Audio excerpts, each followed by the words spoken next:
Drage gledalke in gledalci, lepo pozdravljeni v oddaji Aktualno. Danes z nami Staša Špur, nekdanja nogometašica in prva sodnica, ki je delila pravico na tekmi Prve lige Telekom Slovenije. Staša, lepo pozdravljeni. Dober dan. Staša, kaj vas je nekako v prvi vrsti navdušilo, da ste se sami nekako začeli ukvarjati z nogometom, da ste začeli igrati nogomet? Kot sem že večkrat omenila, prihajam iz neke nogometne družine. Oče je igral, brat je igral, konstantno to spremljati pa gledati ob igrišču najverjetneje glih ni bilo najbolj za mene. Tako da sem pol sčasoma prehajala na igrišče, vedno bolj dečkom težila. Na koncu je pa že tako bilo, ko so me sami klicali: "Daj, Staša, pridi, rabimo nekoga, pridi z nami igraj." Tako da nekako tako so bili začetki. Druge možnosti skoraj da ni bilo. Ja, skoraj da mi niso dali, ja. Kako zdaj nekako ocenjujete oziroma gledate na ženski nogomet v Sloveniji? Kakšno je nekako stanje na tem področju?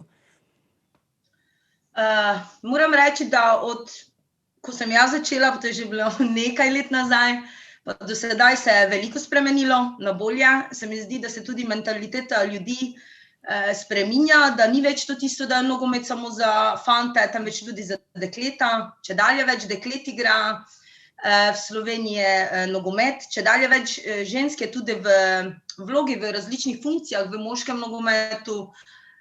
Tudi zveza kot UEFA, tako NZS podpirata nas dekleta pa ta ženski nogomet, tako da mislim, da se vse premika navzgor oziroma da se izboljšuje. Sicer je prostora za izboljšavo še veliko,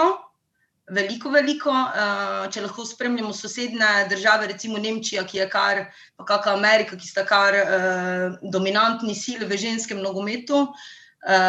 Mislim, da imamo še dovolj prostora za izboljšavo, vsekakor. Kdaj oziroma koliko let nazaj ste nekako sami končali svojo igralsko kariero in kaj je bil mogoče razlog oziroma povod za končanje? Igrati sem začela nehati pred 5-6 leti.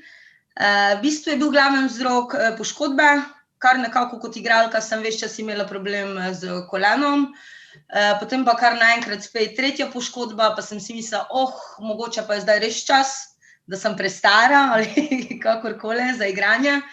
Pa sem se pač odločila, da zakaj se ne bi pustila, sem bila že prej sodnica, ampak zakaj se nekakor ne bi 100% še bolj posvetila tej funkciji.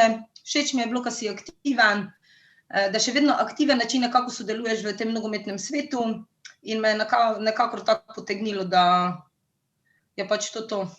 Zakaj pa nekako ste se bolj odločili za sodniški posel in ne mogoče za trenerskega? V bistvu sem tudi trenerka, imam B-licenco, tako da sem bila nekaj časa tudi v klubu v Pomurju trenerka mlajših selekcij. Všeč mi je bilo, navduševalo, ampak mislim, da me je to, da sem postala sodnica, mislim, da sem se odločila za sodniško kariero, bolj potegnilo, kot sem že omenila. Ta aktivnost, tisto, da moraš sam nekaj trenirati, da se moraš sam toliko bolj angažirati, da še vedno imaš ti tudi nekakšno tekmo. Tako mislim, da je to tista še malo tista tekmovalnost, kar me je vsekakor pritegnilo bolj k tej funkciji. Za vami je tudi že prvi debi v Prvi ligi Telekom Slovenije. Kako ste nekako sami videli to tekmo, kako ste jo doživeli? Oziroma to prvo sojenje. Ja, tekma je bila pač super, seveda. V čast mi je bilo, da sem lahko bila prva ženska, ki je sodila na tako visokem nivoju. Definitivno sem imela nekaj malo treme, vendar se mi je vseeno zdelo, to je tekma kot tekma. Žoga je okrogla, 11-11, nič novega za mene. Je pa bil vseeno z druge strani spet drugačen pritisk, ker vsekakor spet isto prva ženska, nekaj zgodovinskega, nekaj drugačnega, tako da čeprav je za mene bilo tekma, pa ajde, da vidimo, kaj bo, pač malo na višjem nivoju, ne veš, kaj pričakovati. Pravi, mogoče tako z tistega pritiska, da je še vseeno to nekaj prvega, nekaj zgodovinskega, tako da. Drugače pa super, oddelali smo lepo, dobro.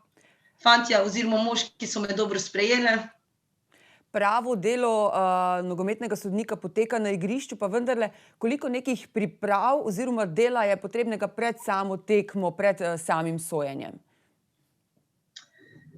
Pač pravimo tako, da je tekma pač tisto najmanj, kar lahko narediš, oziroma da pač uživaš. Tam pokažeš, kar si delal celo leto, kaj si se pripravljal teoretično, fizično, koliko tekem, koliko volje, truda si mogel dati v to, vložiti v to, tako da tista sama ena tekma je dejansko samo, da uživaš, da pač si tam, kjer si, ker si zaslužil, ker si dejansko nekaj odgaral za to. Pa pred samo tekmo, pred samim sojenjem so kakšne priprave prav na tisto tekmo, se sami tudi pozanimate o igralcih, načinu igre, koliko je nekih priprav pred samo določeno tekmo? Recimo, pa saj se pripravljamo, recimo itak spremljam prvo ligo, tako da recimo vem, kako ekipe igrajo, kdo je recimo golgeter, kdo je tako rečeni težavni igralec, oziroma pač vse se pozanimamo, tako da recimo da ne moremo pričakovati nepričakovano, tako da čeprav se še vseeno zgodi. Tako da so priprave, tudi sodniški dogovor pred tekmo, kako, kaj, kdo kaj dela, je vseeno potrebna priprava za to, tako da. Prva ženska sodnica v prvi ligi Telekom Slovenije, kako ste se nekako znašli, če lahko tako rečem, v tem moškem svetu? Sami ste dejali, da so vas že nekako sprejeli, pa vendarle. Pa ja, nekako vajena sem recimo že, pač če igraš nogomet, je nekako tako, da pač odraščaš z fante oziroma z dečki, pa kasneje tudi z moškimi. Tako da za mene bistvena razlika ni bila takšna kot mogoče za njih. Vseeno, vedno večina sodi moških, večina sodi moške tekme, večina sem v moški sodniški ekipe, tako da nekaj, kar je za mene čisto nekaj normalnega, je seveda za spet nekoga drugega čisto drugače oziroma nesprejemljivo. Zato tudi verjamem, da so igralci prve lige oziroma vsi ti trenerji pa vsi pač drugače gledajo na tebe, še vseeno si ženska, pa še vseeno si prva. Ti se moraš dokazati, da si tukaj si zato, ker znaš, tako da. Kaj je bilo nekako na vaši poti najtežje, kako je pravzaprav potekala ta pot, da ste nekako prišli do zdajšnjega nivoja? Ste mogoče prišli tudi kdaj do točke, da ste si, ne vem, enostavno želeli odnehati? Ja, pa prideš do te točke seveda, še posebej na začetku, ko nisem bila toliko psihično pripravljena na to, kaj ena tekma prinese za sabo, koliko žalitev, koliko podcenjevanja in ostalega. Ampak treba se pač naučiti, da je to tekma, pozabiš, greš naprej, je samo ovira, ni pa zid, tako da vse gre. Sčasoma se pač navadiš in sprejmeš to, da je to pač del tega, za kar sem se itak odločila, tako da. Sodnice in sodniki ste na tekmi med sojenjem nekako na udaru kritik gledalk in gledalcev.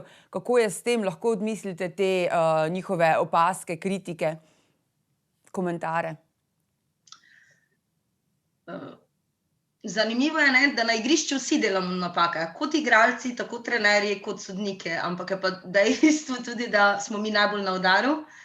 Kot si sama rekla, poskušam preslišati, nekaj gre, nekaj ne gre, z leti sem si naredila trdo kožo, tako da odvisno tudi kak dan imaš, ampak poskušam preslišati, ampak pač probam, da me vsaj ne gane oziroma prizadene. Kako pa se sicer nekako vloga žensk v samem nogometu povečuje?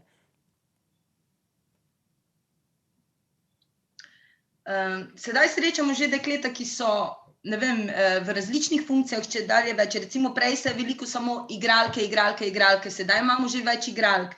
Te igralke mogoče prenehajo igrati, pa so se znašle v funkciji trenerk, ki jih imamo zdaj kar ogromno trenerk v Sloveniji. Imamo tudi moja nekdanja soigralka, recimo tudi podpredsednica Zveze nogometnih trenerjev Slovenija, Nuša, tako da super, se je znašla tudi v višji vlogi kot sama trenerka.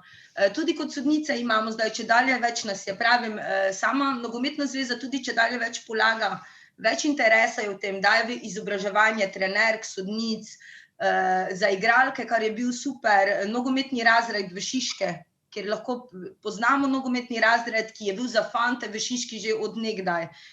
Nekaj let imamo tudi dekleta, tako da mislim, da se čedalje več vlaga in čedalje več je interesa tudi same zveze, da vidijo, da je prostora za izboljšavo, tako da se bo verjetno še v kratkem času, mislim pač je to nek proces, ampak bo še čedalje boljše, verjamem v to. Da nas bo še čedalje več v vseh gledal.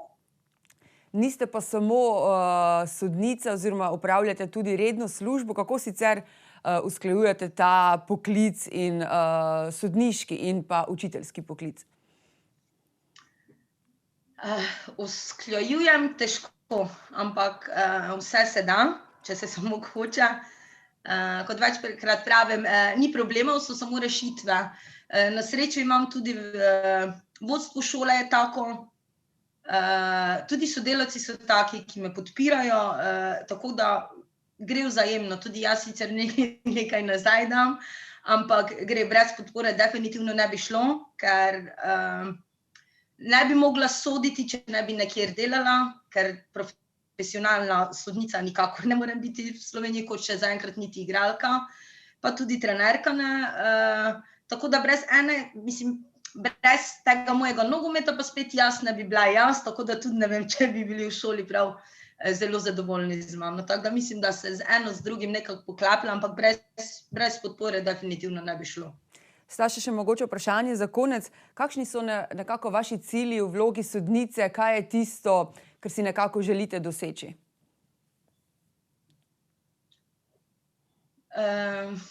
Kar si želim doseči, ne vem, pač pravijo, da moraš imeti visoke cilje, tako da recimo jih imam, naj ostanejo še zaenkrat skrite, ampak ne vem, vesela sem, da sem že dosegla, da sem že prišla na prvo ligo, sedaj premišljujem v tej smeri čim več tekem, čim več dobrih tekem, seveda, ne vem, pokazala bom oziroma dokazala bom sama sebi, kaj sem sposobna, pa ostalim, pa bomo videli pač, kamor me bodo prinesle te moje sposobnosti, pa moja vztrajnost, pa trma.